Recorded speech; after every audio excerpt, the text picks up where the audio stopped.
Oi, pessoal, mais uma questão de física, dessa vez uma questão de cinemática. Então vamos lá.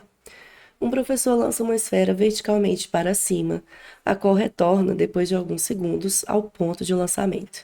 Em seguida, lista em um quadro todas as possibilidades para as grandezas cinemáticas. Então a gente tem duas grandezas cinemáticas aqui, velocidade e aceleração. Elas podem ter módulo diferente de zero ou igual a zero, podem ter sentido para cima, para baixo, ou, quando seu módulo for zero, sentido indefinido.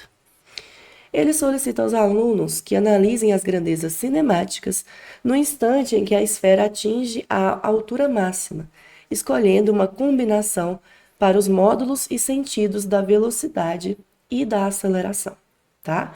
Então a gente quer analisar na altura máxima, esse ponto é fundamental para a nossa análise. O que a gente pode afirmar sobre as grandezas velocidade e aceleração? Ok.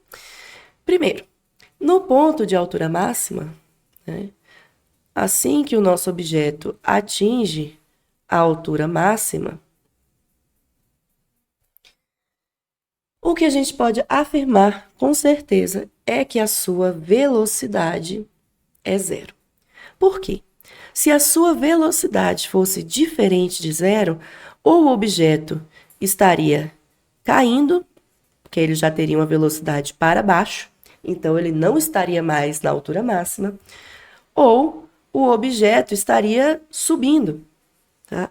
E, portanto, também não teria ainda chegado na sua altura máxima. Então, a gente pode afirmar já de uma vez que no ponto de altura máxima a velocidade é zero. E aí isso permite para a gente já eliminar algumas alternativas. A letra B, a letra D e a letra E, tá? E aí agora a gente vai olhar o seguinte, a aceleração então desse movimento, a segunda grandeza cinemática que a gente tem que considerar. Depois que há o lançamento desse objeto para cima, esse objeto está sujeito à aceleração da gravidade. A aceleração da gravidade é uma aceleração que tem direção vertical e sentido para baixo, sempre, né? Independente da movimentação do objeto, a aceleração da gravidade é vertical e para baixo. Então, no ponto de altura máxima, apesar da velocidade ser zero, a aceleração da gravidade continua existindo. É um erro muito comum assumir que no ponto de altura máxima a aceleração também é zero. Isso não é verdade. A aceleração, que mede a mudança da velocidade, é diferente de zero.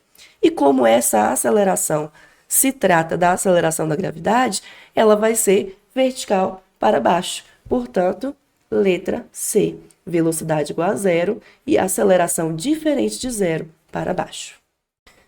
Oi, pessoal, mais uma questão de física, dessa vez uma questão de eletromagnetismo. Então, vamos lá. O fogão por indução funciona a partir do surgimento de uma corrente elétrica induzida no fundo da panela, com consequente transformação de energia elétrica em calor por efeito Joule. A principal vantagem desses fogões é a eficiência energética, que é substancialmente maior do que a dos fogões convencionais. Essa corrente elétrica que é mencionada é induzida por. Então, já de cara a gente pode eliminar algumas alternativas, tá? A corrente elétrica que vai ser induzida nesse fogão, ela não tem nada a ver com radiação, né? Radiação eletromagnética, propagação de ondas eletromagnéticas, nesse caso, não está relacionado com o fogão por indução. Assim como ressonância eletromagnética. Também é um fenômeno que não se relaciona aqui com a indução de corrente elétrica. Aí nós temos três alternativas aqui para analisar, que são as letras B, C e D, que dizem condução, campo elétrico variável e campo magnético variável, tá? Como a gente vai induzir uma corrente, né? A gente vai tirar o foco aqui da condução, tá? Porque a partir do momento que a gente gera energia elétrica e transforma ela em calor, né? Aí vai haver uma condução desse calor para a panela, que aí vai aquecer a panela e a gente vai ter o funcionamento desejável. Mas a gente não está focando na parte do aquecimento da panela. A gente quer saber sobre a corrente, ó, a corrente que está sendo induzida para que ocorra primeiro essa transformação de corrente elétrica em calor pelo efeito Joule, tá? Essa corrente elétrica induzida, tá? Ela acontece por conta do campo magnético variável. Então, a gente tem lá no eletromagnetismo, sempre que a gente tem um campo elétrico, um campo magnético variável, a gente gera uma corrente elétrica como resultado. Então, a gente estuda lá no eletromagnetismo que a gente quer preservar, né, as coisas do jeito que estão. Então, quando a gente tem uma variação no que a gente chama de fluxo magnético, por consequência, a gente gera uma corrente que é chamada de corrente induzida, tá? Que vai gerar um campo magnético que vai se contrapor a esse aqui, né? Para que não exista essa variação, tá? Por isso que surge aqui essa corrente induzida. Então, ela acontece por conta desse campo magnético variável que está ali na chapa, né, do fogão por indução. Então, nesse caso, a alternativa correta é a alternativa D, tá? Um campo elétrico variável não produz uma corrente elétrica, né? Um campo elétrico, no geral, já produz uma corrente, tá? E como a gente está pensando na eficiência energética, vai ser o campo magnético variável que vai induzir a corrente, ao invés da gente já usar um campo elétrico direto. Oi, pessoal, mais uma questão de física, dessa vez uma questão de mecânica. Então, vamos lá. Uma academia decide trocar gradualmente os seus aparelhos de musculação. Agora, os frequentadores que utilizam os aparelhos do tipo 1 podem também utilizar os aparelhos do tipo 2 que estão representados na figura, para levar cargas correspondentes às massas M1 e M2 com velocidade constante. A fim de que o exercício seja realizado com a mesma força F, os usuários devem ser orientados a respeito da relação entre as cargas nos dois tipos de aparelhos, já que as polias fixas apenas mudam a direção das forças, enquanto a polia móvel divide as forças. Em ambos os aparelhos, considere as cordas inextensíveis, as massas das polias e das cordas desprezíveis, e também que não há dissipação de energia. Então, a gente tem aqui uma representação dos dois aparelhos e das suas respectivas massas. Para essa academia, qual que deve ser a razão M1 e M2 que vai ser informada aos usuários? Então, já pelo enunciado, a gente tem a informação, caso a gente não se lembre, sobre o que faz uma polia fixa e o que faz uma polia móvel, tá? A polia fixa, ó, ela só vai mudar a direção das forças, enquanto a polia móvel vai dividir o valor da força aplicada.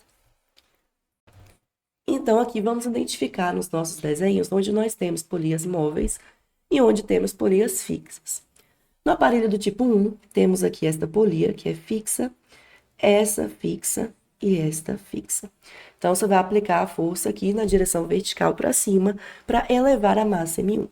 Já no aparelho do tipo 2, nós temos também aqui uma polia fixa, uma polia fixa, uma polia fixa e temos o acréscimo dessa polia aqui, que é uma polia móvel, tá? Então, nós temos 3 polias fixas, uma polia móvel. A força também é feita vertical para cima. Mas qual que vai ser a diferença, né? Aqui, a força aplicada para elevar a massa M1 vai ser exatamente igual ao peso da massa M1, que vai ser M1 vezes G. Aqui, como a gente tem a presença de uma polia móvel, tá? A força aplicada, F2, ela é o peso dividido por 2.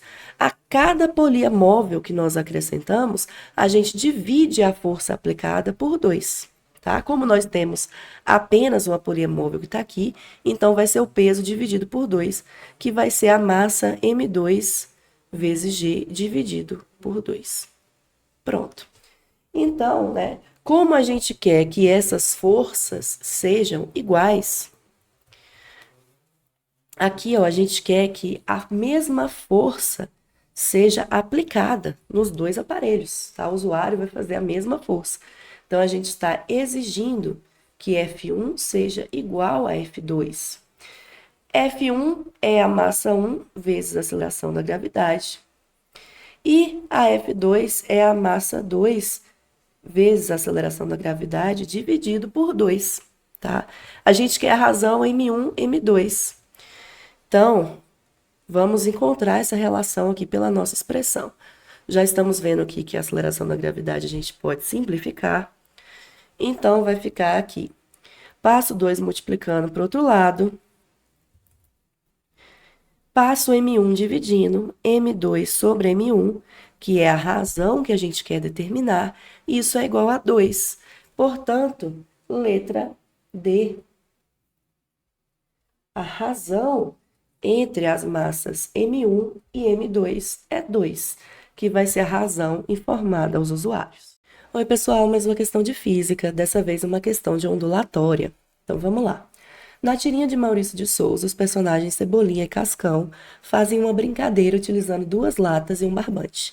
Ao perceberem que o som pode ser transmitido através do barbante, resolvem alterar o comprimento do barbante para ficar cada vez mais extenso.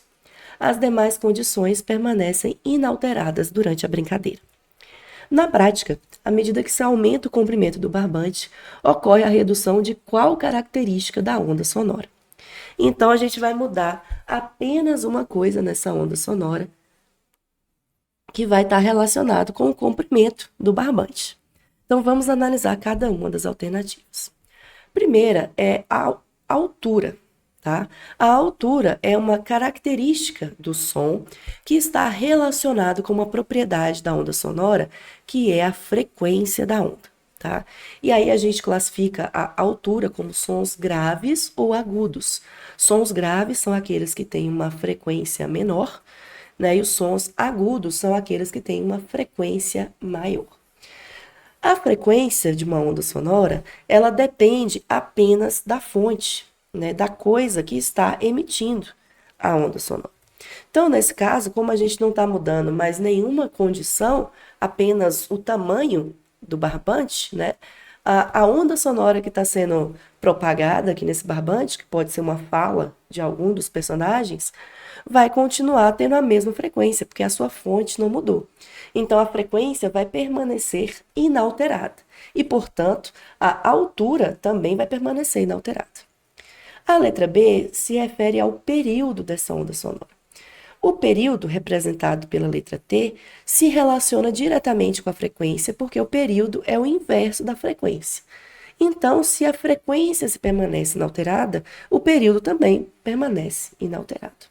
Então, não. Aí agora a gente vai analisar as outras alternativas. A gente tem amplitude, velocidade e comprimento de onda. Vamos analisar a velocidade, porque a gente tem a expressão da velocidade que se propaga em uma corda, que nesse caso é o barbante, né? Essa velocidade de propagação depende de 2 grandezas, que é a tensão, né, com que essa corda está presa, e a densidade linear, que tem a ver com a distribuição de massa dessa corda. Como as características da corda permanecem inalteradas, de acordo com o enunciado, significa que essa tensão aqui, ó, com que os personagens estão segurando a corda, que é a que aparece aqui na expressão, ela não muda. Assim como, né, se a gente está aumentando o tamanho do barbante, a densidade linear, que é a massa dividida pelo comprimento, também não vai se alterar, porque a gente não vai ter uma alteração de massa, né, no barbante em relação ao seu comprimento. Por isso que é densidade linear. Então, se nem a tensão e nem a densidade linear se alteram, a velocidade também não vai se alterar. Pronto. E aí, para a gente verificar a questão do comprimento de onda, a gente vai lembrar da equação fundamental da ondulatória, que relaciona velocidade com o comprimento de onda lambda e frequência. E aí, 2 dessas grandezas aqui nós já analisamos, que é a frequência, que vai se manter inalterada, e a velocidade, que também vai se manter inalterada. Então, o comprimento de onda, ó, é V sobre F. Se a velocidade não muda e a frequência não muda, Então, estou sempre dividindo o mesmo número pelo mesmo número. E, portanto, obtendo o mesmo resultado. Então, o comprimento de onda também não vai ser alterado. E, portanto, a alternativa que nos resta é a letra C. Isso é fácil de verificar também, né? Porque à medida que a onda tem que se propagar, como a gente tem questões como a resistência da própria corda, né? A resistência inercial, né, de movimento da própria corda, uma vez que a onda vai se propagar aqui na corda, e a resistência do ar ao redor dessa corda, né? À medida, ó, que essa onda se propaga, a sua amplitude vai diminuindo, que está relacionada a amplitude com a quantidade de energia que essa onda carrega, né? E como esse é um sistema que tem dissipação de energia, porque a gente tem aqui essas forças dissipativas, à medida que a onda se propaga, ela vai perdendo energia e, portanto, vai perdendo amplitude. É um outro jeito também da gente chegar aqui na alternativa correta, que é a letra C. Oi, pessoal, mais uma questão de física, dessa vez uma questão envolvendo ondas eletromagnéticas. Então, vamos lá. Informações digitais, dados, são gravados em discos ópticos, como CD e DVD, na forma de cavidades microscópicas. A gravação e a leitura óptica dessas informações são realizadas por um laser, fonte de luz monocromática. Quanto menores as dimensões dessas cavidades, mais dados são armazenados na mesma área do disco. O fator limitante para a leitura de dados é o espalhamento da luz pelo efeito de difração, fenômeno que ocorre quando a luz atravessa um obstáculo com dimensões da ordem de seu comprimento de onda. Essa limitação motivou o desenvolvimento de lasers com emissão em menores comprimentos de onda, possibilitando armazenar e ler dados em cavidades cada vez menores. Em qual região espectral se situa o comprimento de onda do laser, que otimiza o armazenamento e a leitura de dados em discos de uma mesma área? Então, essa é uma questão que traz várias informações no enunciado, mas a gente tem que focar aqui no que é relevante. Como a gente quer otimizar o armazenamento e a leitura, e a gente está vendo aqui que o problema da difração existe, né? Quando a gente tem cavidades menores, né, a gente precisa de uma luz que tenha um comprimento de onda cada vez menor. Aqui, ó, comprimentos de onda cada vez menor. Porque aí a gente consegue armazenar e ler os dados em cavidades que são menores também.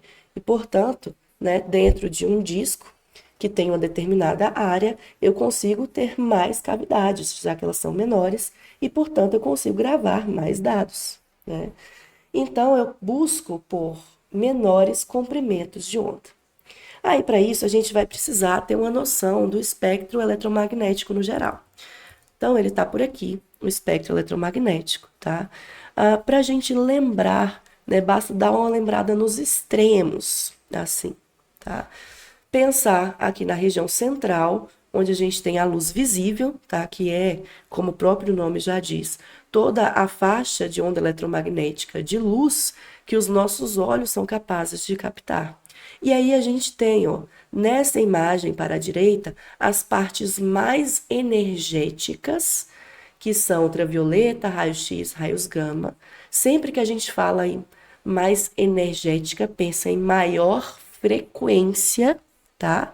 E do lado esquerdo aqui da imagem, a gente tem a região menos energética, que tá aqui o infravermelho, micro-ondas e as ondas de rádio, por aí vai, tá? Na parte menos energética, a gente tem uma menor frequência. E aí a gente vai lembrar que frequência e comprimento de onda, né, são inversamente proporcionais. Então, ó, se eu estou na região aqui de maior frequência, né, a parte mais energética, eu tenho os menores comprimentos de onda, que é o que eu estou buscando aqui na questão, ó, menores comprimentos de onda. Então, a gente está buscando raios que estejam, né, luzes que estejam com comprimento de onda aqui, ó, na faixa dos raios gama, raio-x, ultravioleta, e aqui nessa ordem. Então, a gente vai buscar nas alternativas, né, esta ordem aqui de intervalos de comprimento de onda. Como a gente não tem nem raios gama, nem raios X, o próximo aqui, ó, é o ultravioleta, tá? Então, nesse caso, a alternativa A vai ser a região espectral que, de acordo com as alternativas, tem o menor comprimento de onda, que vai possibilitar essa otimização do armazenamento e leitura de dados nos discos ópticos. Oi, pessoal, mais uma questão de física. Dessa vez, uma questão aqui envolvendo ondas eletromagnéticas, mais especificamente as ondas Bluetooth. Então, vamos lá. O Bluetooth é uma tecnologia de comunicação sem fio de curto alcance, presente em diferentes dispositivos eletrônicos de consumo. Ela permite que aparelhos eletrônicos diferentes se conectem e troquem dados entre si. No padrão Bluetooth, denominado de classe 2, as antenas transmitem sinais de potência igual a 2,4 miliwatts e possibilitam conectar dois dispositivos distanciados até 10 metros. Considere que essas antenas se comportam como fontes pontiformes que emitem ondas eletromagnéticas esféricas e que a intensidade do sinal é calculada pela potência por unidade de área. Considere 3 como valor aproximado para π. Para que o sinal de Bluetooth seja detectado pelas antenas, o valor mínimo de sua intensidade em watts por metro quadrado é mais próximo de.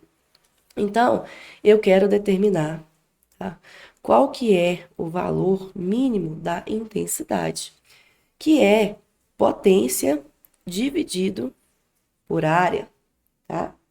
A potência está aqui no enunciado, 2,4 miliwatts. E a área que a gente fica se questionando o que que é? O que que é essa área aqui? Então, ó, vamos entender primeiro a questão.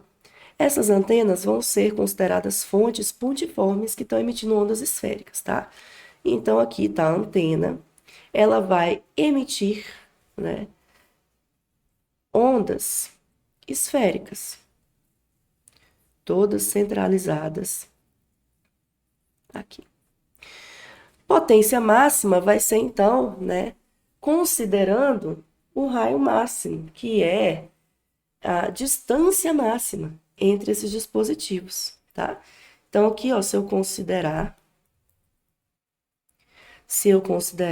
a distância máxima como o raio, o meu raio é essa distância aqui, ó, 10 metros, tá? E qual que vai ser a área, então?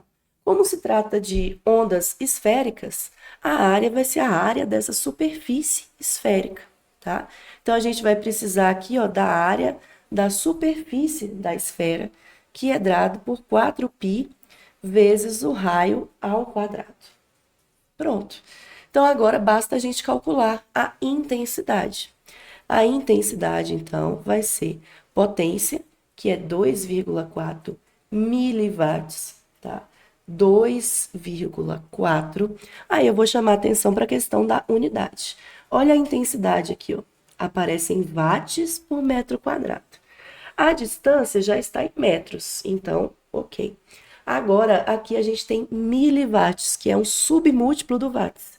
Esse prefixo mili significa que a gente está dividindo por 1000, tá?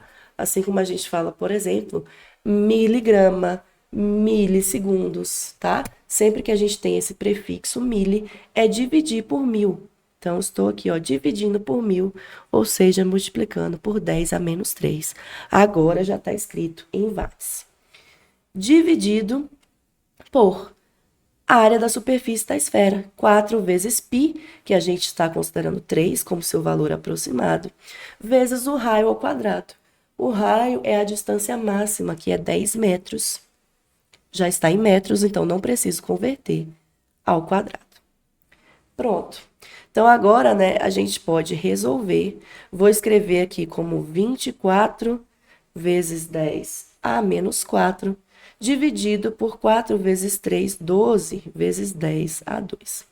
Isso para ficar fácil da gente enxergar que eu tenho 24 dividido por 12, que é 2, e 10 a menos 4 dividido por 10 a 2, que vai ficar 10 a menos 6, já nas unidades corretas, watts por metro quadrado.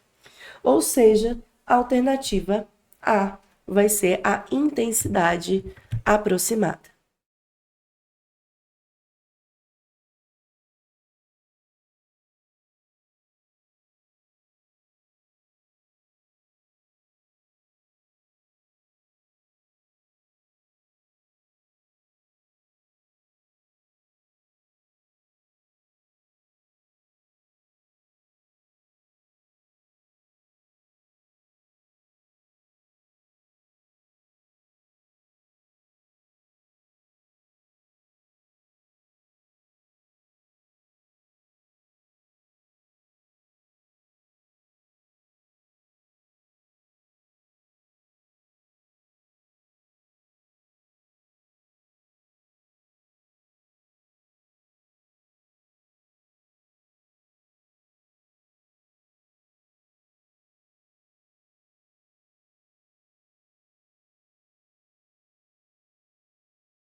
Então, quando o caminhão acelera, né, ou seja, quando ele vai aqui e muda o seu movimento para a direita, a tendência, né, do objeto que está aqui dentro é permanecer com o seu estado de movimento atual. Então, por isso que ele vai ser, né, puxado para trás, tá? Basta você pensar quando você está dentro de um carro ou dentro de algum veículo e ele é acelerado, né? Você sente aquele empurrão para trás, né? Um empurrão fictício para trás por conta da inércia do seu corpo. O seu corpo quer continuar no mesmo estado de movimento, que é ter a mesma velocidade de antes. Então, por isso, o corpo vai para trás. Quando o corpo vai para trás, né, como essas cordas estão com seu estado de tensão zero, essa corda aqui, número 1, ela vai ser afrouxada, né? Já que o caminhão vai para trás.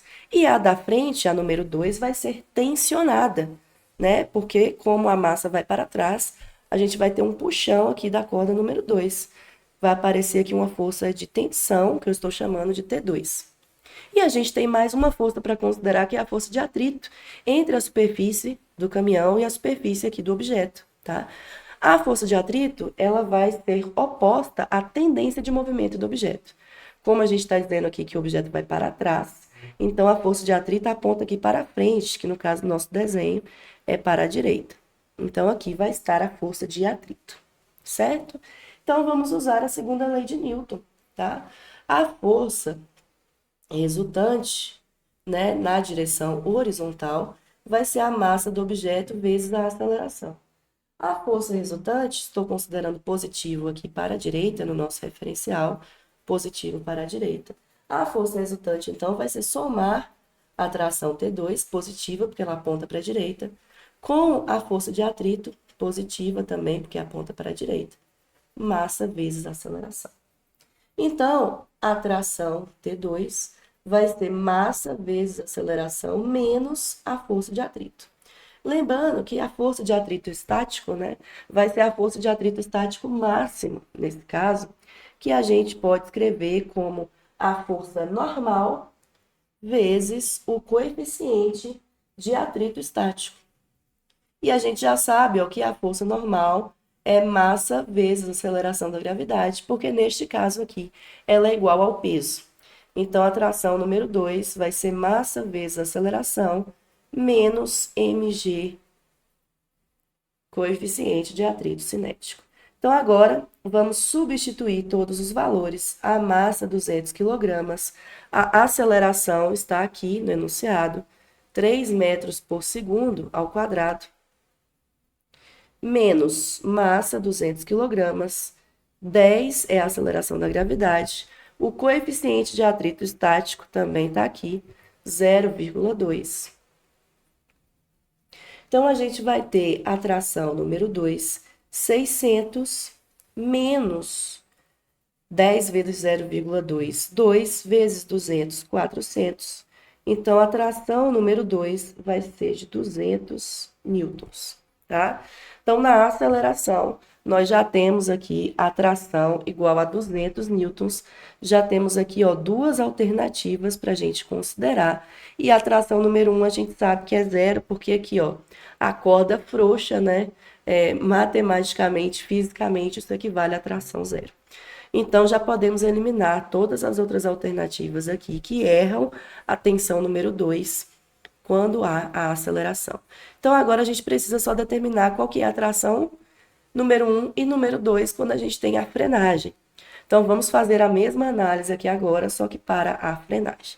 Então, vou deixar aqui agora no meu desenho apenas a força normal e o peso, que é o que não vai ser alterado, tá? E aqui a gente vai fazer agora a frenagem, usando também, ó, a segunda lei de Newton, força resultante é massa vezes aceleração. Então, na frenagem, né, vai acontecer o oposto. Como o caminhão está freando, o objeto que tende a permanecer com a sua velocidade atual vai ir para frente, tá? Se ele vai para frente, a corda número 2 vai deixar de ser tensionada, tensão zero, e vai aparecer uma tensão na corda número 1 aqui, ela vai ser puxada, tá? Então, vai aparecer aqui uma tensão número 1. A força de atrito aqui nesse caso, ela sempre vai se opor à tendência de movimento. Então, se o objeto está indo para frente, a força de atrito vai aparecer aqui, ó, para a esquerda, para trás, força de atrito. Perfeito. E a aceleração agora também está aqui, né? Apontando para a esquerda porque está acontecendo a freagem. Então, eu vou usar o meu referencial agora também positivo para a esquerda. Então, a minha freagem, vou fazer aqui a força resultante, vai ser a tração número 1 positiva, porque ela aponta para a esquerda, mais a força de atrito, igual a massa vezes a aceleração. E aí, ó, mesma coisa que a gente fez do outro lado.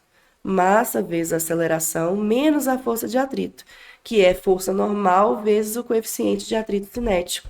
E a força normal é o peso, igual a gente fez na questão da aceleração. Então, vai ficar mg vezes coeficiente de atrito estático. Perfeito. Então, a tensão número 1 vai ser a massa, que é 200, vezes a aceleração, que agora é a aceleração de frenagem, tá aqui, ó, é diferente, 5 metros por segundo ao quadrado. Então, 200 vezes 5, menos a massa, que é 200, vezes 10, vezes 0,2. A tensão número 1, então, vai ser 200 vezes 5, que é 1.000, menos esse termo aqui, que é o mesmo que a gente tinha calculado no caso anterior, que é 400. Então, minha tensão número 1 vai ser 1.000 menos 400, que é 600 newtons. Então, a gente pode voltar aqui nas alternativas e ver que a alternativa correta é a letra A, que identifica a tensão número 1 como 600 newtons e a tensão número 2 como 0. Portanto, letra A.